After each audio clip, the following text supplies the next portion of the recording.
우리가 신앙생활을 하면서도 외적으로 하나님을 이용해서 어떻게 하면 복을 받을 것인가, 하나님을 통해서 어떻게 자녀들이 잘 되고 몸이 건강할 것인가, 이것을 추구하는 신앙을 외적 신앙이라 그럽니다. 자, 세상의 모든 종교는 외적인 것을 추구합니다. 모든 종교가 그렇고 모든 미신이 그렇고 모든 무당들이 그렇습니다. 자, 종교가 불교나 유교나 힌두교나 어떤 종교가 그들이 추구하는 신과 친밀감을 맺자, 그런 거 없습니다. 무당이 뭐 점을 하고 구술합니다. 그런데 자기에게 신내린 그 무당, 그 신과 친밀감을 이루어야지, 또 심령의 천국을 이루어야지, 그런 거 없습니다. 어떻게 하더라도 애군을 몰아내고 문제를 해결하고 이제 그것만 추구하죠. 사실 무당이 귀신을 쫓아낼 능력이 있습니까? 자, 물론 이래요. 물론 자, 사람의 세계도, 우리 인간의 세계도 격이 다 있습니다. 격이 있다고요. 네, 격이 높은 사람이 있고 격이 낮은 사람이 있다고요. 장관과 구급 공무원은 다르겠죠. 대통령과 구급 공무원은 다르겠죠. 다르잖아요. 격이 다르잖아요. 군대에 가도 격이 다 다릅니다. 이야, 여러분, 영광급의 무궁화 세계가 별 하나를 다는 것을, 그게 진짜 하늘의 별 따기래요. 예. 무궁화 세계 대령에서 별 하나 따는 거, 이야, 여러분, 별 참, 별 대단하잖아요. 그래서 뭐 호텔도 5성급 호텔이다, 별을 이야기하잖아요. 별. 예? 세상에 인기 있는 스타, 별 아닙니까? 별. 그래서 영광급에서 스타를 닮는데 딱 스타를 닮과 동시에 26가지의 변화가 온대요. 모든 것에서 막 변화가 확 온대요. 자, 그만큼 사람들은 별을 추구하죠. 자, 별과 짝대기 하나, 이등병과 같겠느냐 이 말이에요. 인간의 세계도 이렇게 다 격이 있고 급이 다릅니다. 물론 하나님 안에서 차별이 없지만 격은 있는 겁니다. 무당의 세계도 똑같은 거예요. 무당의 세계도 격이 높은 신을 모시면 그만큼 용한 무당이 되는 거예요. 그런데 찌지부리한 아주 그런 신을 모시면 맨날 빌어야 돼. 예. 그러니까 무당들은 격이 높은 신을 모시면, 자기 이 모신 신보다 격이 낮은 귀신이 있으면 때로는 나가게 할 수도 있습니다. 예. 그런데 대체적으로 그들에게 뭘 해주고 달래고 그렇게 하죠. 자, 무당, 종교인, 그들이 무슨 심령의 천국 이룰까요? 무당들은요, 마음이 지옥입니다. 100% 몸도 지옥이고 마음도 지옥입니다. 예. 모르니까 여러분 아멘 안 하시죠? 저는 무당을 너무 잘합니다. 무당 지옥입니다. 마음도 지옥이고 육체도 지옥입니다. 육체도 쪼갈쪼갈 병들어 있습니다. 귀신을 모시고 있는데 어떻게 건강하겠습니까? 그러니까 이 땅의 모든 종교가, 모든 샤머니즘과 무속신앙들이 자기들이 모신 신과 친밀감 혹은 마음의 천국 이런 거 없습니다. 그런데 기독교의 가장 본질은 뭐냐 하면 예수를 통해서 문제 해결되고 예수를 통해서 삶이 좀 더 나아지고, 이게 아닙니다. 기독교의 최고의 경지의 신앙은 뭐냐 하면 우리가 나를 위해서 십자가에 죽으신 그 예수님과 친밀감을 이루는 것이고, 그분을 통해서 우리의 심령의 천국을 이루는 거예요. 그러니까 우리가 예수를 믿는다 하면서도 다 겉으로 어떻게 하면 예수를 통해서 복 받을 것인가만 추구하는 신앙인이라면 본질을 잃어버리는 거예요. 할렐루야. 그래서 천국은 어떠냐? 천국은 내면의 세계입니다. 그래서 천국은 물론 하늘에 있어요. 언젠가 헤븐, 하늘에 갑니다. 천국이 하늘에 있습니다. 그런데 예수님은 우리에게 이렇게 말했어요. 하나님의 나라는 여기 있다, 저기 있다 하지 마라. 하나님의 나라는 네 마음속에 있다. 이 말은 무슨 말이냐면 우리의 심령이 천국으로 통하는 문이라는 말이에요. 그래서 여러분들이 신앙생활을 하면서 겉으로 온갖 것을 다 누리면서 다 얻었으면서도 주님을 잃어버린 사람이 있고, 때로 세상에서 내가 별로 이루지 못했지만 주님과 친밀감 속에 천국을 누리는 사람도 있습니다. 자, 예수님의 제자들을 보십시오. 예수님의 제자들 가운데 세베대의 그 아들들이 말이죠, 와가지고 뭐라 그래요? 주의 우편에 좌편에 그 부인이 말이죠, 그러잖아요. 예수님이 이 로마를 뒤엎고 이렇게 왕이 되면 우의정 좌의정에 앉게 해주십시오. 그 소리 듣고 모든 제자들이 막 분이 여겨서 너희들만 다 해먹을 거냐 하면서 막 복닥복닥 싸웁니다. 자, 봐봐요. 주님의 제자들조차도 내면의 신앙, 마음의 천국, 저 천국, 예수님과 친밀감 이런 거 없었습니다. 어떻게 하면 예수님을 통해서 이 땅에서 높은 자리에 앉나, 그게 목적이었습니다.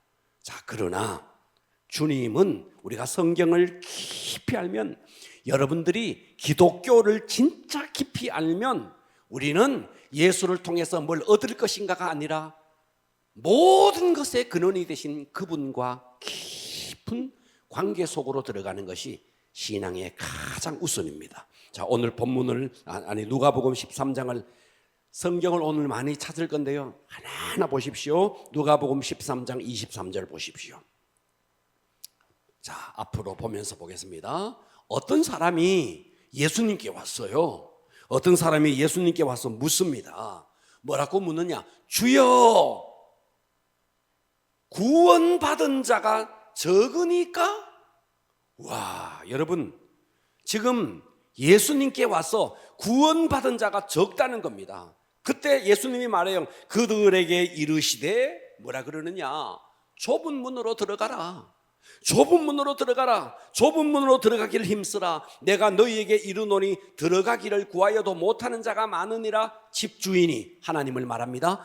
집주인이 일어나 문을 한번 딱 닫은 후에 너희가 밖에 서서 문을 두드리면 주여, 문을 두드리면 주여 열어주소서 하면 그가 대답하여 이르되 나는 너희가 어디에서 온 자인 줄 알지 못하노라 하리니, 그때 너희가 말하되 우리는 주 앞에서, 여기 잘 봐봐요, 주님과 함께 먹고 마셨으며, 또는 주는 또한 우리를 길거리에서도 우리를 가르쳤다. 그러니까 예수님과 함께 밥도 같이 먹고 예수님이 길을 지나가다가 길거리에 세워놓고 하나님의 나라에 대해서 가르쳤다는 거예요. 그러니까 지금 예수님께 와서 묻는 자가 예수님과 아주 공간적으로 가까이 있었던 사람, 밥도 같이 먹었던 사람, 예수님께 가르침도 받았던 사람. 자, 26절 다시 봐봐요. 그때 너희가 말하되 우리는 주 앞에서 먹고 마셨으며 주는 또한 우리를 길거리에서 가르치셨나이다. 이만큼 예수님과 가까이, 공간적으로는 가까이 있었죠. 그가 너희에게 말하여 이르되 나는 너희가 어디서 왔는지 알지 못하노라.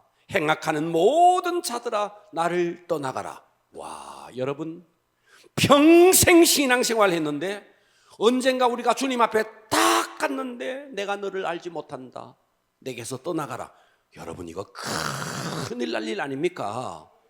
이 땅에서 아무리 예수님을 통해서 복을 받고 물질적으로 풍요롭게 살고 문제 해결받고 건강하고 그렇게 살았다 할지라도 마지막 주님 앞에 갔는데 내가 너를 모른다면, 이야, 그때 어떻게 할까요? 지금 예수님 앞에 와서 물었던 자가 예수님과 함께 밥을 먹고 예수님에게 직접 가르침을 받았던 그들인데, 내가 너희를 알지 못하노라. 행악하는 자들아 모든 자들아 나를 떠나가라. 낭패 아니겠습니까? 오늘 이 말씀을 들었던 사람들은 아마 충격이었을 겁니다. 왜냐하면 주님과 자기들은 가깝다고 생각했거든. 주님 앞에서 먹었거든. 길거리에서 예수님에게 가르침을 받았거든. 다만 이들은 물리적으로 예수님과 공간적으로는 가까이 있었지만 심령으로는 멀고도 먼 거리에 있었던 거예요. 자, 마태복음 이것만이 다가 아니에요. 좀 더 가면요, 마태복음으로 갑니다. 7장으로 갑니다. 22절을 보십시오. 마태복음 7장 22절에 그날에 많은 사람들이 예수님을 보고 말해요. 나더러 이르되 주여 주여, 우리가 주의 이름으로 선지자 노릇도 하며 주의 이름으로 귀신을 쫓아내며 주의 이름으로 많은 권능을 행하지 아니하였나이까. 네, 선지자 노릇도 했대요. 권능도 행했대요. 그런데 23절에 그때 내가 그들에게 밝히 말하되 내가 너희를 도무지 알지 못하니 불법을 행한 자들아 내게서 떠나가라. 이제 밥을 같이 먹은 수준이 아니에요. 길거리에서 가르침을 받았던 수준이 아닙니다. 선지자 노릇을 했고 권능을 행했습니다. 그런데 예수님은 그들을 보고도 내가 너희를 도무지 알지 못한대요. 주님의 이름으로 사역도 했는데 능력도 행했는데 주님이 그들을 보고 나는 너를 모른다. 왜 그럴까요? 왜 주님과 밥도 같이 먹고 주님에게 가르침을 받기도 하고 주님의 이름으로 귀신도 내어줬고 주님의 이름으로 권능도 행했고 선지자 노릇도 했는데 왜 예수님은 그들을 모른다고 했을까요? 그 이유는 선행하는 구절에 있습니다. 그것이 오늘의 본문이에요. 본문을 보겠습니다. 7장 15절을 보십시오. 마태복음 7장 15절 무서운 이야기예요. 거짓 선지자들을 삼가라. 양의 옷을 입고 너희에게 나오나 속에는 노략질하는 일이라. 겉으로 보면 양의 옷을 입었어요. 겉으로 보면 성도예요. 겉으로 보면 예배도 드리고 겉으로 보면 찬양도 부르고 겉으로 보면 양의 옷을 입었어요. 그런데 16절 그들의 열매로 드러나는 외모로가 아니에요. 드러나는 외형적인 모습이 아니에요. 그들의 열매로 그들을 안다는 거예요. 나타나는 열매로 알지 그들이 덮어쓰고 있는 양의 탈 같은 외모가 아니라는 거예요. 그들의 열매로 그들을 알지니 가시나무에서 포도를 엉겅퀴에서 무화과를 따겠느냐. 이와 같이 좋은 나무마다 아름다운 열매를 맺고 못된 나무가 나쁜 열매를 맺나니 좋은 나무가 나쁜 열매를 맺을 수 없고 못된 나무가 아름다운 열매를 맺을 수 없느니라. 아름다운 열매를 맺지 아니하는, 다시 말해서 성품 속에서 아름다운 열매를 맺지 아니하는 자는 찍어 불에 던지느니라. 이러므로 그들의 열매로 그들을 알리라. 주님을 안다고 했지만, 주님 앞에 나와서 가르침도 받고 밥도 같이 먹었지만, 선지자 노릇, 지금 같으면 말이죠, 목사 노릇도 하고 교회에서 무슨 가르치는 일도 하고 권능도 행했다는 거죠. 그런데 자기들은 예수님을 잘 안다고 생각했는데 문제는 예수님이 너희를 모르겠다는 거예요. 성경이 양의 옷을 입고 왔대요. 겉으로 보기에는 괜찮은 성도예요. 그런데 그들의 내면의 중심 가치관과 인격적인 삶에 주님의 열매가 안 나타나고 있다는 거예요. 여러분, 제가 이번 주 새벽에 계속 그 말씀을 드렸어요. 어떤 말씀을 드렸느냐 하면, 왜 여호와의 증인, 왜 저 안식교는 겉으로 그렇게 며느리가 시어머니를 보고, 아니 이단인데 며느리가 시어머니를 보고 우리 시어머니, 우리 어머니 나이스하다고, 어떻게 그들이 아니 세상에 그런 걸 가지고도, 그런 이단 교리를 가지고도 그렇게 훈련을 해가지고, 성품 훈련을 해가지고 며느리에게 나이스하다는 소리를 듣는가? 여러분, 우리가 겉으로 꾸미고 가꾸는 것은요, 어느 정도 하면 가능합니다.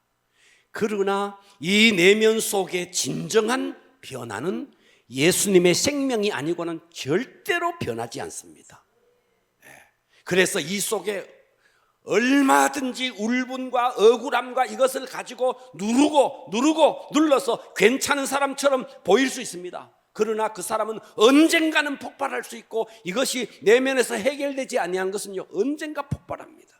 그렇기 때문에 우리는 예수의 생명으로, 예수의 보혈로 내 속에 있는 것을 씻어버리고 예수의 생명이 들어와서 진정한 변화가 일어나야지 육신의 어떤 훈련을 통해서 되지 않습니다. 마르다를 한번 볼까요? 마르다와 마리아를 한번 봐봐요. 마르다가 있었습니다. 마르다는 계속해서 그의 생각 속에 외형적인 신앙만 갖고 있었습니다. 그래서 어떻게 하면 주님을 우리 집에 모셔서 주님을 잘 대접할 건가, 거기에만 몰두했습니다. 그런데 자기는 주님이 오는 그날 집에서 막 음식을 하는데 저 마리아 저거는 자기 일을 도와주지 않습니다. 그래서 예수님께 가서 막 저 마리아 좀 꾸중 좀 해주십시오. 주님을 대접하는 이 음식을 내가 하는 나를 좀 도와달라고 좀 꾸중 좀 해주십시오. 자, 마리아는 예수님의 발치 앞에서 예수님의 음성을 듣고 있습니다. 그런데 마르다는 어때요?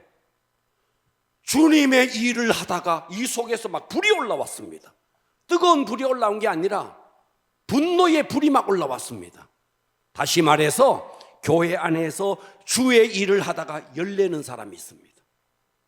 주의 일을 안 했으면 차라리 괜찮을 것을 주의 일을 하다가 뽁닥뽁닥 싸우기도 합니다. 다 마르다입니다.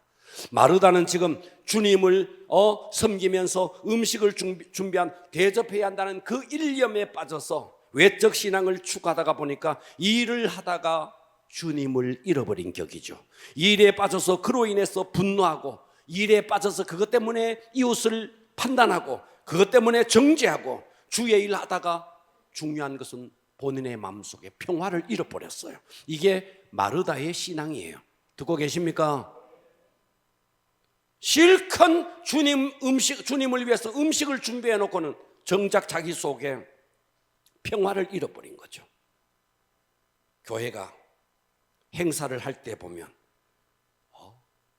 파당이 생기고 서로 미워하고 정죄하고, 얼마나 어리석은 일입니까? 어떤 교회가 예배 순서 때문에 싸우고, 복음 선가를 해야 되느냐 말아야 되느냐, 이런 것 때문에 아주 이건 문제도 되지 않는 이런 문제 때문에 교회가 갈등한다. 이거는요, 진짜 초자라도 이런 초자가 없는 겁니다. 외적 신앙은 계속해서 여러분들도 자신도 모르게 외적 신앙에 물들어 있는, 가끔씩 제가 성도들하고 대화해 보면요, 이 사람의 신앙이 여기밖에 안 되나, 이런 생각이 들 때가 있어요. 가끔씩 대화해 보면 교회에 몇 명 모였느냐, 교회 건물을 지었느냐, 교회 예산이 얼마 정도가 되느냐에 따라서 교회의 크기를 나눕니다. 정말 잘못된 겁니다. 맨날 그 교회 부흥했다던데, 부흥했다는 게 뭐가 부흥한 거예요? 숫자 부흥을 부흥이라고 생각해요. 이것부터가 여러분들의 생각 자체가 얼마나 세속적이고 얼마나 외향적인지 몰라요. 그 성도의 내면 속에 진정한 예수의 생명이 들어가서 진정한 변화가 있느냐, 그것은 생각지도 안 하고 예배에 숫자가 많이 모였다, 이것으로 부흥한 교회, 부흥하지 않는 교회, 얼마나 여러분 자체가 외적 신앙을 추구하고 있느냐 이 말이에요. 진짜 변화는 성도의 심령의 변화가 있어야 되는데, 우리는 자꾸만 외형적인 걸 봐요. 외형적인 거. 그 교회 지은 교회인가, 숫자가 얼마나 모이는가, 예산이, 목사님들조차도 모이면 교회 부흥했죠. 부흥이 뭔데? 맨날 부흥했죠. 부흥이 뭐냐고, 무엇이 부흥이냐고.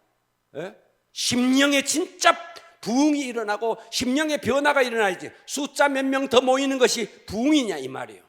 이 모든 것이 외적 신앙을 추구하는 결과인 것입니다. 물론 우리가 사는 세상에는요, 돈이, 우리가 사는 이 세상은 그래요. 돈이 10만 원 있는 것, 10만 원을 누가 10만 원 주는 것보다는 100만 원 주면 더 좋고 1000만 원 주면 더 좋겠죠. 여러분, 부인들이 생일이 되었네. 남편이 그래, 당신이 이번에 생일이니까 내가 용돈 줄게 하면서 10만 원 주면 하겠죠. 하겠죠. 100만 원 주면 하겠죠. 1000만 원을 줘버리면 입 그냥 벌어져 버리죠. 똥굴베이 2개만 더 쳐도, 똥굴베이 그건 뭐라고? 10만 원에서 100만 원에 아니라 1000만 원을 줘버렸다. 그러면 눈알이 뒤집어질걸요. 여러분, 우리가 사는 이 세상은 물질은 적은 것보다는 많은 게 낫고, 여자들도 못생긴 여자보다는 이쁜 여자가 낫죠. 이 세상에는, 세상의 기준에서는 10만 원, 대구에서도 10만 원, 서울에 가도 10만 원이죠. 네. 그러나 영적인 세계는 전혀 아닙니다. 영적인 세계는 전혀 아닙니다. 전혀 아닙니다. 전혀 아닙니다. 어떻게 아니냐? 자, 봐봐요. 여러분, 성도 가운데 한 사람이 10만 원을 헌금했다 칩시다. 10만 원을 헌금했어요. A라는 사람도 10만 원을 헌금하고 B라는 사람도 10만 원을 헌금했어요. 재정부에서는 A라는 집사님이 10만 원, B라는 집사님이 10만 원, 똑같이 10만 원, 10만 원 쓰겠죠. 그러나 하나님의 나라는 전혀 아닙니다. 전혀 아닙니다. 하나님은 다 보고 계십니다.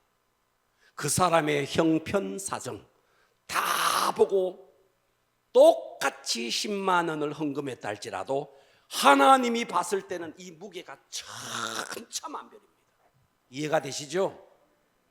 그래서 예수님은 랩돈 2개를 헌금하는 그녀를 그렇게 칭찬했습니다. 여러분, 이재용이라는 삼성그룹의 회장이 100만 원 헌금하는 것과 정말 가난하고 정말 어려운 상황 속에서 자기의 전 재산이 100만 원밖에 없는 사람이 100만 원 헌금하는 것과 하나님이 똑같이 취급할까요?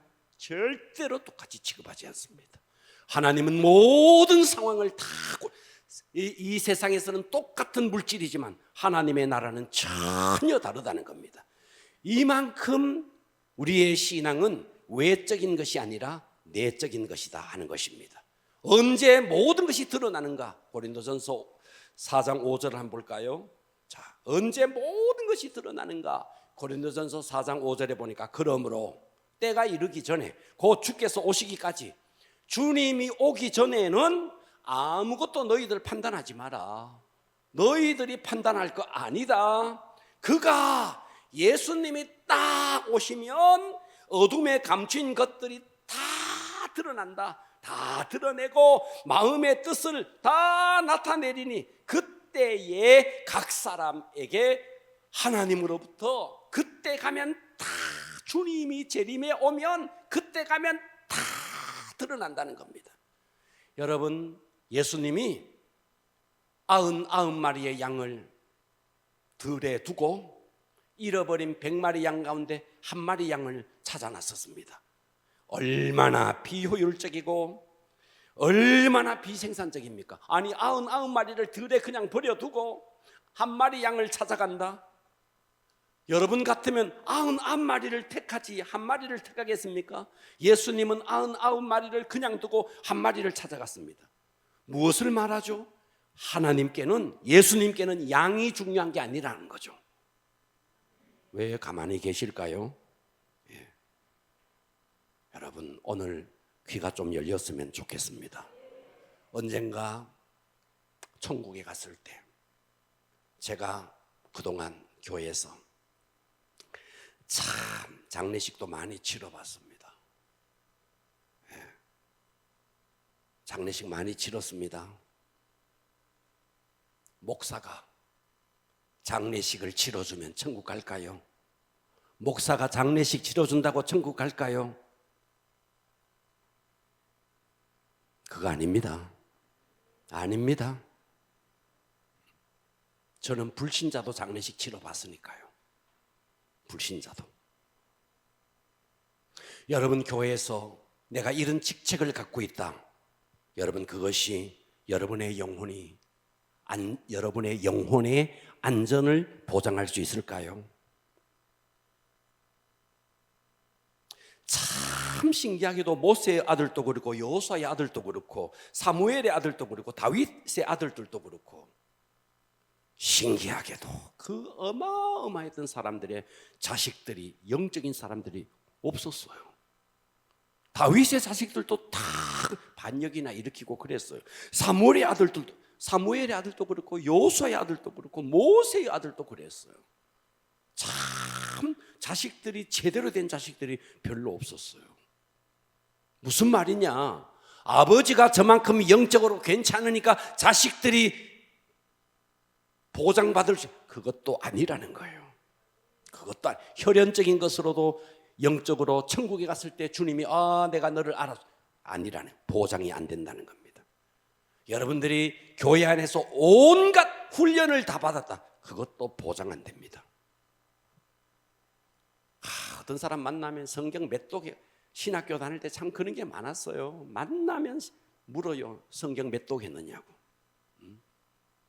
자기는 몇 독 했다고. 금식 40일 금식을 4번 했다고, 3번 했다고 자랑하고 그래요. 그거 보장받지 못합니다. 그런 것도 하나도 보장받지 못합니다. 그래서 오늘 여러분 진짜 우리가 추구해야 될 신앙이 뭔가 한번 따라서 합니다. 내적 신앙을 추구하라. 내적 신앙을 추구하라. 오늘 제가 여러분들과 함께 내적 신앙에 대한 이야기를 좀 하겠습니다. 할렐루야. 자, 요 이야기를 하기 전에 제가 간증 하나를 하겠습니다. 서울에서 있었던 일입니다. 제 간증이 아니고 제가 아는 목사님의 교회의 성도의 간증입니다.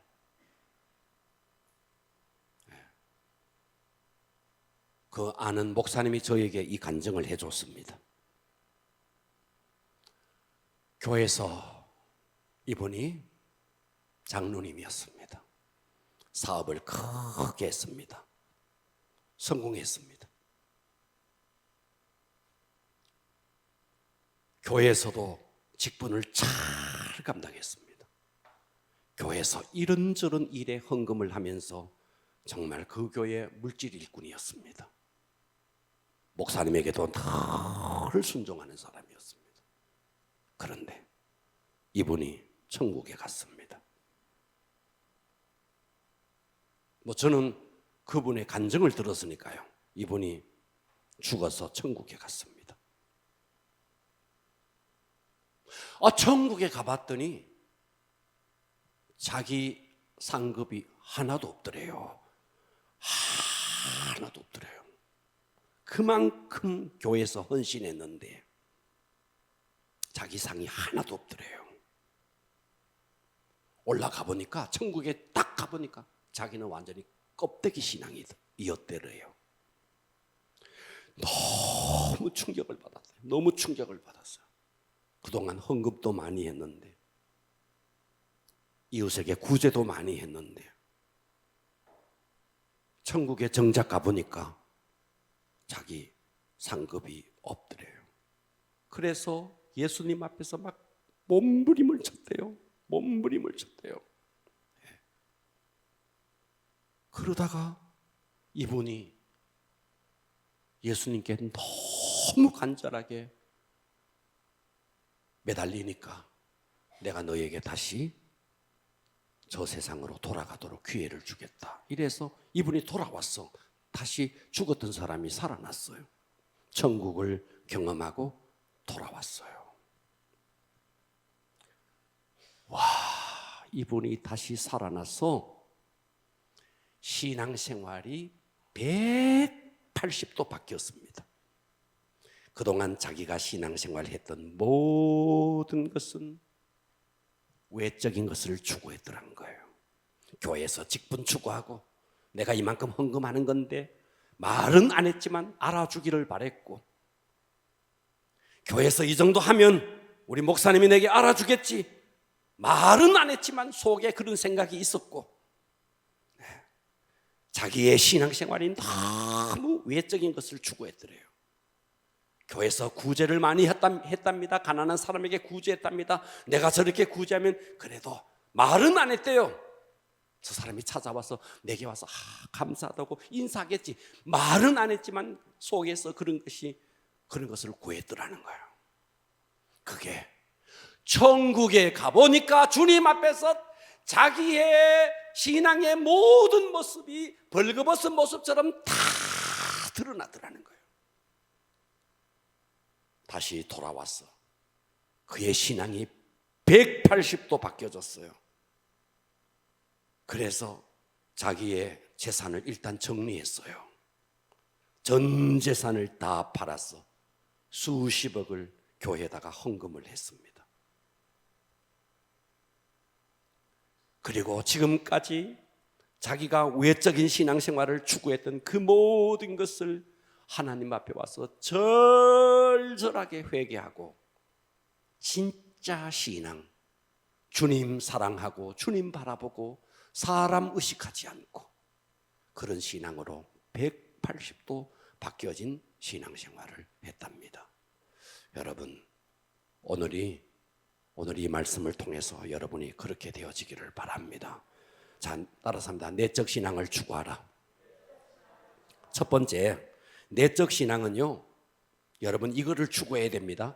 주님과의 친밀감을 추구하는 겁니다. 내적 신앙은 주님과의 친밀감을 추구하는 겁니다. 아멘. 외적 신앙은 뭔데요? 예수님 통해서 복 받으려고 하는 건 다 외적 신앙이에요. 예수님을 통해서 내가 뭔가 누리려고 하는, 이건 다 외적 신앙이에요. 여러분들이 교회에서 직분 추구하는 것도 다 외적 신앙이에요. 이건 다 외적인 거예요.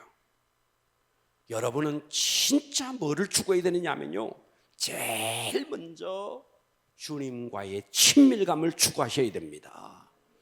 교회 안에서 예를 들어서 우리 교회 예를 들어 봅시다. 자, 감동전도 대행진을 합니다. 40일 새벽기도 총진군 합니다. 여러분 그때 안 빠지는 사람, 아주 철저하게 안 빠지고, 그래서 뭐 상품 하나 받아요. 받을 수 있어요. 좋은 거에 나쁘다는 말이 아니에요. 그런데 그거 이외에는 완전히 담사버려요. 이 외적인 신앙이에요. 외적이지 않는 사람은요, 교회에서 새벽기도 총진군을 하나 하지 아니하나 언제나 그 자리에 나와서 주님과의 관계를 가져가는 사람이에요. 이건 주님과의 관계 때문에 하는 거예요. 일 때문에 기도하는 게 아니라 주님과의 관계 때문에 기도하는 거예요. 자, 그래서 외적 신앙을 추구하면 어떠냐면, 이런 사람일수록 교회에서 이런 사람에게 일을 맡겨놓으면요, 일의 성취력이 있습니다. 막 추진력 있게 막 해나갑니다. 아주 프로젝트를 가지고 막 해나갑니다. 외적인 것을 드러내야 되기 때문에 이런 사람에게 맡겨놓으면 일이 막 잘 돼가요. 문제는 이 사람은요, 주님과 관계 속에서 마음이 너무 허전해요. 왜? 내면이 안 채워지니까. 외형적인 것을 추구하면요, 내면은 절대로 안 채워집니다. 주님과의 친밀감을 추구해야 이 내면이 기뻐집니다. 자, 저는 청년 시절에 이 부분을 너무 절절하게 깨달았어요. 네. 제가 이 이야기를 몇 번 했는데, 제가 학생회 교사를 하면서 어쨌든 헌신 예배를 드렸습니다. 한 달 동안 새벽 기도하고 아이들 모아서 물 팔게 하고 별짓을 다 해서 헌금을 하나님 앞에 드렸고, 그때 한 50명 정도 전도를 했습니다. 그리고 그날 아이들 연극 대본 직접 써가지고 연출을 해서 막 연극하고 온갖 것을 다 해가지고 헌신 예배를 드렸습니다. 그리고 그날 밤이 됐어요. 저는 그때 정말 절절하게 깨달았습니다. 그렇게 한 달 동안 헌신하고 있는 거 없는 거 다 해서 하나님 앞에 홀라당 다 헌금하고 금식을 하고, 저는 또 그때 30일 동안 뭐 아침인가 저녁인가 하여튼 금식을 했습니다. 금식하면서 정말 최선을 다해서 헌신했거든요. 근데 문제는 그날 밤에 난 내 자신을 너무 잘 알아요. 그렇게 하나님이 그 헌신을 받으셨고 성도들이 다 우리 학생이 정말 대단했다 뭐 그랬고, 그러면 주님이 받으셨으면 되잖아요. 그런데 그날 밤에 제가 집에도 가지 못하고 성전에 앉아 있었거든. 왜? 내가 너무 허전해서 뼈저리게 경험했어요. 그렇게 열심히 했는데 내가 너무너무 허전한 거예요. 너무너무 허전한 거예요. 네. 그래서 그때 그냥 성전에 앉아서 그냥 계속 기도했어요. 하나님, 왜 나도 모르겠다고, 왜 내가 이렇게 헌신했고 이렇게 최선을 다했으면 됐지 않느냐고, 그런데 내가 왜 이렇게 허전하냐고. 하나님 앞에 그렇게 기도하는 가운데 새벽 4시쯤 됐을 거예요. 와, 그때 주님과의 친밀감이 이렇게 달콤한 것이구나. 저는 그때 절절하게 깨달았습니다. 하나님의 음성이 들렸습니다. 내가 너의 헌신을 받았고 내가 너와 함께한다. 그 음성을 들었는데요, 딱 한마디, 더도 아니고 덜도 아닌 딱 그 주님의 음성을 들었는데 저는 그 자리에서 통곡을 했어요. 통곡이 되어지더라고요. 네.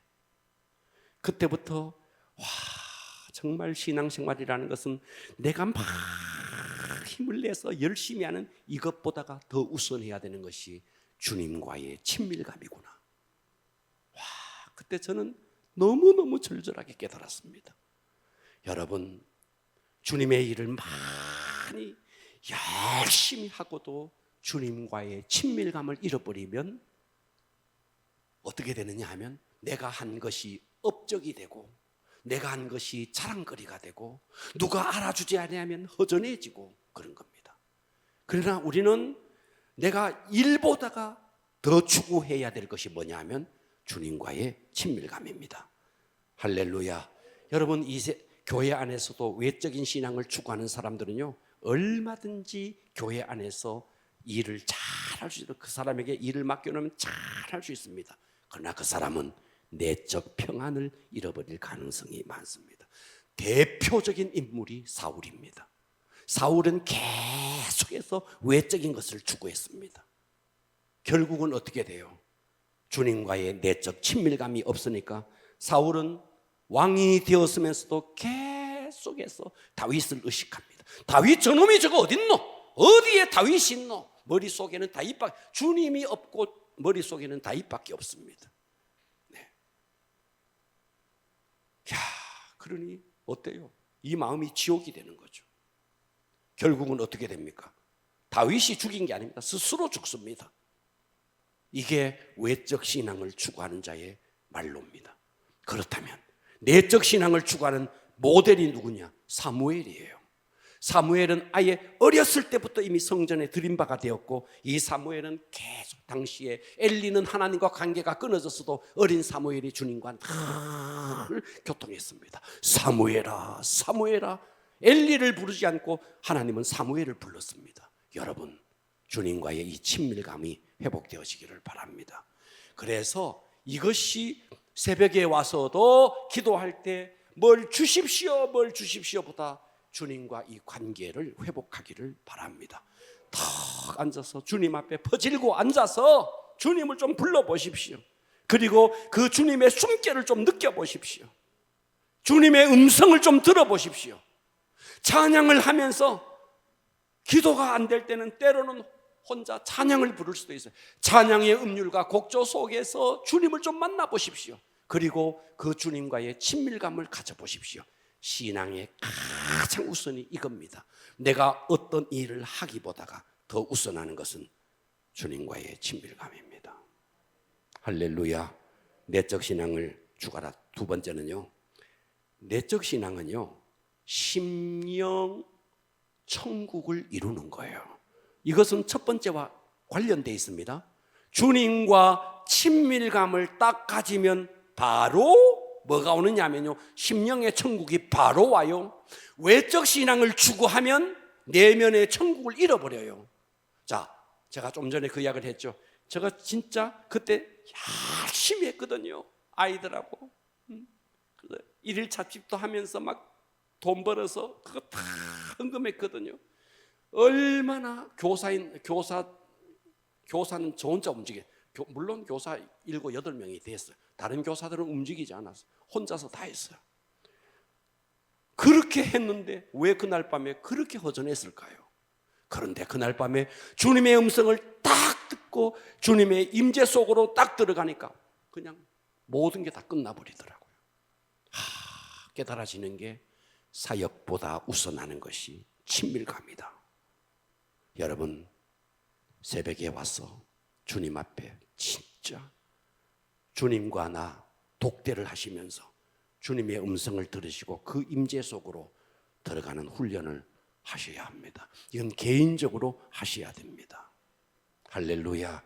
그래서 지금이야말로 우리 교회가 감동전도 대행진이나 무슨 이런 행사가 없을 때, 이때야말로 보통 때는 제가 무슨 이름 떠놓고 기도하고 그러잖아요. 요즘 같을 때는 와서 주님 앞에 제가 말씀만 잠깐 전하고 그냥 여러분들에게 무한히 시간을 드리잖아요. 그럴 때 하나님 앞에 앉아서 정말 주님과 이 깊은 관계 속에 들어가기를 바랍니다. 자, 둘째, 내적 신앙은요, 심령 천국인데 성경 좀 보겠습니다. 마태복음 22장 1절. 예수께서 다시 비유로 대답하여 이르시되, 보고 계십니까? 천국은, 이 말씀 잘 보십시오. 천국은 마치 자기 아들을 위하여 혼인잔치를 베푼 어떤 임금과 같으니 그 종들을 보내어 그 청한 사람들을 혼인잔치에 오라 하였더니, 자, 이 이야기를 천국잔치에 초대를 했더니 어떤 사람들은 오기를 싫어했다. 4절. 그래서 다른 종들을 보냈다. 청한 사람들의 이르기를 내가 오찬을 준비하되 나의 소와 살찐 짐승을 잡고 모든 것을 갖추었으니 혼인잔치에 오소서 하라 하였더니 그들이 돌아보지도 않고 한 사람은 자기 밭으로 한 사람은 자기 사업하러 갔다. 그래서 천국 잔치에 초대된 사람이 없었다. 그래서 여기에 우리는 초대된 사람들이 교회에 앉아 있는 사람, 그리고 초대되지 못한 사람들은 자기 사업이 바빠서 초대받지 못한 사람, 우리가 이렇게 적용합니다. 과연 그럴까요? 이 본문은 그렇지 않습니다. 봐봐요. 교회 안에 앉아 있으면서도 주님 못 만날 수 있습니다. 얼마든지. 여러분들이 지금 이 자리에 있으면서도 생각은 딴 데가 있고요, 주님과 아무 관계없이 앉아 있을 수 있습니다. 여기서 말하는 것은 교회당에 앉아 있나 이걸 말하는 게 아니에요. 뭘 말하느냐 하면요, 지금 이 자리에서 주님과 심령으로 독대하고 있나 이거를 말하고 있는 거예요. 여러분, 그러니까 예배야말로 주님을 독대할 수 있는 절호의 기회잖아요. 할렐루야. 여러분, 오늘 예배를 통해서 주님을 만나시고 여러분의 심령의 천국을 이루기를 바랍니다. 여러분이 예배가 성공됐나 성공 안 됐나 하는 거는요, 뭘 보면 아느냐 하면요, 예배가 딱 끝나고 목장 모임을 딱 갑니다. 목장 모임을 해봐요. 목장 모임에 갔는데 그날 받은 은혜의 말씀, 내가 어떻게 신앙생활을 새롭게 잘 해봐야 되겠다는 둥, 내가 이제부터 정말 어떻게 해야 되겠다는 둥, 그런 말씀이 없고 그저 자기 문제, 돈 문제, 건강 문제, 세상 문제, 이런 이야기로 돼 있다면 그 사람은 예배 잘못 드린 거예요. 예배를 제대로 드리면 그날 받은 주님의 음성으로 이 속이 가득 채워져 있어야 됩니다. 그런데 예배 따로 그냥 만나가지고 온갖 세상 이야기 한다면 무슨 의미가 있나 이 말이에요. 여러분, 오늘 여러분의 심령의 천국이 이루어지기를 바랍니다. 계시록 3장 17절, 시간이 많이 돼서 빨리빨리 마치겠습니다. 계시록 3장 17절 합독해 보겠습니다. 시작. 네가 말하기를 나는 부자라 부유하여 부족할 것이 없다 하나 네 곤고한 것과 가련한 것과 가난한 것과 눈먼 것과 벌거벗, 이게 라오디게아 교회 성도들이면 이게 우리의 모습이에요. 겉으로 부자다, 부유하여 부족할 것이 없다. 그러나 네 영의 상태는 곤고하다, 가련하다, 가난하다, 눈멀었다, 벌거벗었다. 네, 이게 우리의 현재 모습이라는 거죠. 심령의 천국을 이루기를 바랍니다. 자, 마지막 세 번째, 내적 갈망을 뺏어가는 마귀를 물리쳐야 됩니다. 여러분 속에는 영원을 사모하는 심령의 영이 있습니다. 그 영은 언제나 천국을 추구하고 주님을 추구하게 돼 있어요. 그런데 문제는 계속해서 어디에 돈이 있나, 뭘 하면 사업에서 돈을 벌겠나, 이런 모든 생각들은 여러분 속에서 주님을 향한 갈망을 마귀가 그것을 빼앗아가고 그 자리에 대체해서 돈을 추구하게 만들고 세상을 추구하게 만드는 겁니다. 그러니까 여러분들이 주님을 버려버리고 돈 추구하고, 이건 전부 다 마귀가 여러분들에게 주님을 향한 갈망을 빼앗아가 버리고 다른 대체물을 그 속에 집어넣어 놓은 겁니다. 이거 우리는 물리쳐야 됩니다. 할렐루야. 여러분, 하나님, 성령님, 아니면 마귀예요. 중간지대는 없어요. 오늘 이 시간에 여러분 속에 정말 뜨거운 주님을 향한 갈망이 회복되어지기를 바랍니다.